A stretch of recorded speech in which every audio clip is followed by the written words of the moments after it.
कानपुर के अनवरगंज का वो प्राइमरी स्कूल जो कभी बच्चों की खिलखिलाहट से गूंजता था, आज एक शापित भूतिया जगह बन चुका है। बंगला नंबर 128, विशेषकर कमरा नंबर 128, अब सिर्फ खौफ का दूसरा नाम है। यहाँ बच्चे तो क्या, शिक्षक भी जाने से कतराते हैं।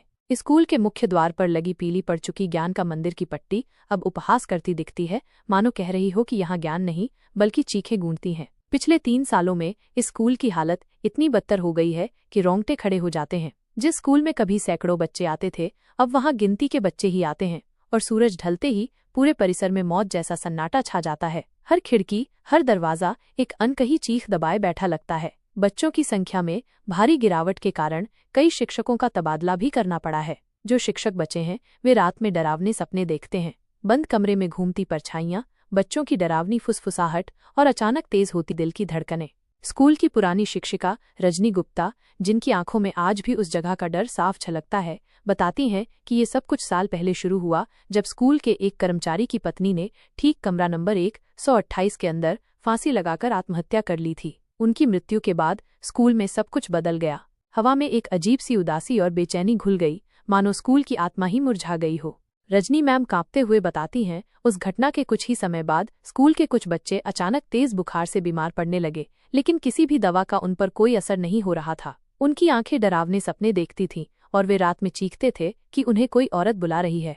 सबसे भयानक तो तब हुआ जब एक रात स्कूल के अंदर ही एक छात्र की रहस्यमय परिस्थितियों में मौत हो गई। उसकी लाश कमरा नंबर 128 के बाहर मिली थी और उसके चेहरे पर ऐसा आतंक था मानो उसने अपने अंतिम क्षणों में कुछ ऐसा देखा हो जो इस दुनिया का नहीं था। उसकी आंखें खुली थीं और उनमें एक अनकहा भय जमा हुआ था, जैसे मौत ने उसे दर्दनाक तरीके से पकड़ा हो। उसकी हथेलियों पर खरोंच के निशान थे, जैसे उसने आखिरी पल में बचने की कोशिश की हो, लेकिन किसी अदृश्य शक्ति ने उसे दबोच लिया हो। इस घटना ने पूरे इलाके में ये अफवाह आग की तरह फैला दी कि उस महिला की आत्मा कमरा नंबर 128 में रहती है और वही बच्चों को निशाना बना रही है। ये अफवाह नहीं, बल्कि अब लोगों के लिए एक कड़वा सच बन चुकी थी। अभिभावकों ने डर के मारे अपने बच्चों को स्कूल भेजना पूरी तरह बंद कर दिया। स्कूल के बाहर अक्सर रोती हुई माएँ दिखती हैं, जो अपने बच्चों को खोने का डर लिए स्कूल की ओर देखती रहती हैं। स्कूल के चपरासी रमेश, जो सालों से यहाँ काम कर रहे हैं और जिन्होंने अपनी आंखों से इस स्कूल को उजड़ते देखा है, उनकी रूह भी कांप जाती है जब वो उस कमरे का जिक्र करते हैं। रमेश बताते हैं, कई बच्चों ने दावा किया है कि उन्होंने कमरा नंबर 128 में एक औरत को कुर्सी पर बैठे हुए देखा है। उसकी पीठ दरवाजे की तरफ होती है और वो कभी मुड़कर नहीं देखती। उसकी मौजूदगी इतनी भयानक होती है कि बच्चे उसे देखते ही डर के मारे बेहोश हो जाते थे। कुछ बच्चों ने तो यहाँ तक कहा कि उस औरत के लंबे उलझे हुए बाल थे और उसके शरीर से मिट्टी और सड़न की अजीब सी गंध आती थी, मानो वो सदियों से किसी कब्र में दफन रही हो। कुछ बच्चों ने तो उसकी आंखों में जलती हुई लाल लपटें भी देखने का दावा किया, जैसे कोई प्रेत आत्मा क्रोध से जल रही हो।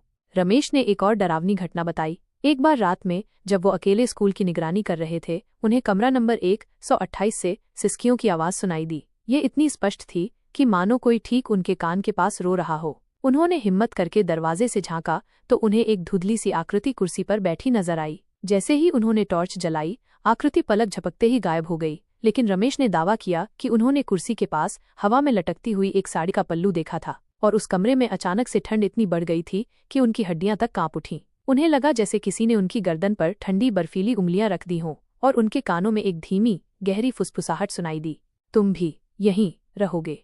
आज अनवरगंज का वो प्राइमरी स्कूल का बंगला नंबर 128 केवल एक इमारत नहीं बल्कि एक प्रेतवाधित कब्रगाह बन गया है। रात के गहरे सन्नाटे में जब हवा सरसराहट करती है तो कहा जाता है कि कमरा नंबर 128 की खिड़कियों से एक उदासीन रुलाई की आवाज सुनाई देती है और कभी कभी तो उस कमरे की लाइट अपने आप झिलमिलाने लगती है, मानो कोई अदृश्य हाथ स्विच ऑन ऑफ कर रहा हो। और हर बार लाइट झिलमिलाते ही एक बच्चे के रोने की दबी हुई आवाज सुनाई देती है। स्कूल के मुख्य गेट पर, जो अब जंग खाकर आधा खुला पड़ा रहता है, रात में कभी कभी छोटे बच्चों के पदचिन्ह दिखाई देते हैं, जो धूल में बनते हैं और फिर अचानक गायब हो जाते हैं, जैसे वे किसी अदृश्य खतरे से भाग रहे हों। ये स्कूल अब शिक्षा का मंदिर नहीं बल्कि एक डरावने भूत का अड्डा बन चुका है, जहां आत्माएं भटकती हैं और हर आने वाले को चेतावनी देती हैं कि यहाँ कदम रखने का अंजाम क्या हो सकता है।